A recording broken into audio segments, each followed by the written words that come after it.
This week on Right Now, campaigner Debbie Hicks tells us about her new UK project to save cash and the dangers of a digital economy. Right Now's Australia correspondent Naomi Cook joins me in the studio. Our India correspondent Yohan Tengra gives us an update on a successful legal challenge he launched against mandates in his country.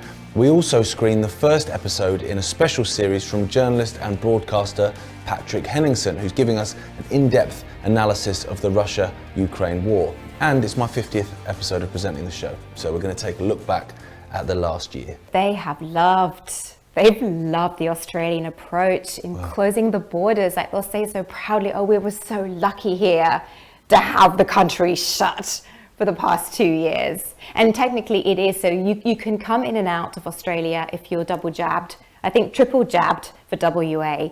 But so we still actually can't leave Australia. Right. So when I go back, my vaccine exemption expires in June, and I don't know when I'll actually be able to leave again. I just want to get out there and talk to people about the dangers of not using cash, because I think at the moment this is the biggest thing that we face actually is the digital economy and digital ID that's coming in, and it's just to get people to see how important it is to use it and how easy it is to get back into those old habits we used to use years ago, where we used to use cash all the time. So I'm starting next week. I had to delay because I've been really ill this week. Starting next week, next Friday, I'm going to call it a Keep Cash Friday. I'm going to be going around the country, different cities and towns, having a stall in the high street where I talk to people about using cash and keeping it really positive conversations with people.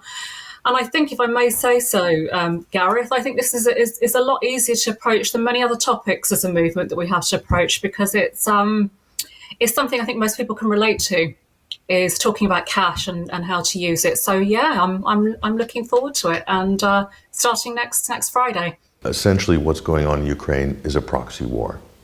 It is NATO versus Russia, and NATO's proxy is Ukraine.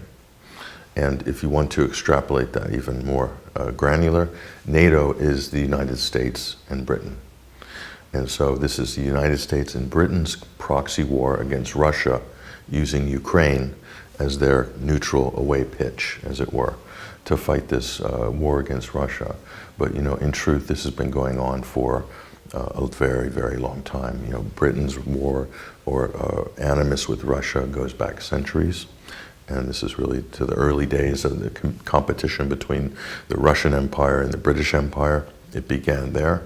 But in terms of the United States, they've been cultivating opposition cells in Ukraine since the end of the Second World War, and including grooming Nazi Banderite opposition, former regiments of the Waffen-SS. They didn't die. They were basically captured by the CIA in the years following the Second World War, because during the Cold War, America regarded Ukraine as the potential soft underbelly of the Soviet Union.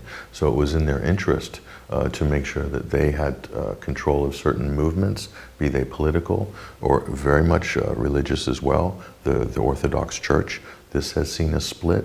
This was definitely, I think, pushed by the Central Intelligence Agency.